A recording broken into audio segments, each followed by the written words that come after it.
Comment fonctionne le calendrier dans URI? Dans chaque espace, vous pouvez créer des outils, dont l'option Calendrier. On crée simplement un calendrier, on lui donne un nom et c'est fait. Dans ce calendrier, on ajoute des couches. Pour l'afficher, il faut au moins une couche. Ces couches servent à filtrer les infos qu'on veut voir dans le calendrier. Par exemple, je clique sur plus, nouvelle couche, état et j'ai 3 options. Intelligent par tâche, intelligent par projet ou classique sans aucun filtrage. Pour les intelligents, je choisis la source du filtrage. J'en ajoute autant que je veux. Si je veux inclure les tâches des sous-dossiers et choisir le type de filtrage, par exemple par statut, je vais tout activer. Ensuite, on définit la durée de la tâche à afficher, soit la date limite, soit la durée complète, puis on sauvegarde.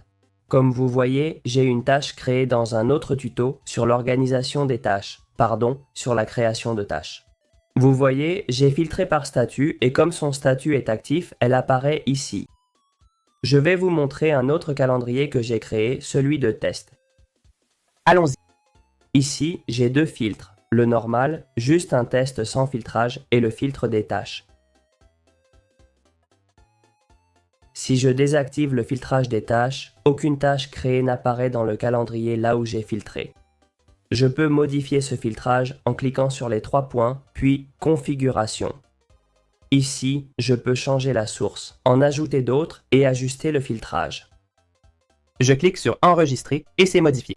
Maintenant, vous voyez toutes les tâches créées. Je vais vous montrer celles du projet 1, les voici toutes. J'ai simplement créé un nouveau filtre pour afficher les tâches sans aucune indication supplémentaire. Pour plus de précision, je pourrais filtrer par exemple selon la date de début.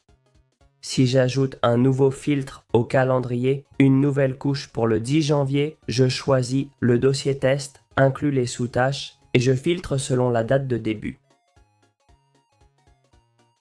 Je peux par exemple n'afficher que les tâches de cette semaine, définir la durée souhaitée et enregistrer. Maintenant, si je masque les autres tâches, vous voyez uniquement celles prévues pour cette semaine.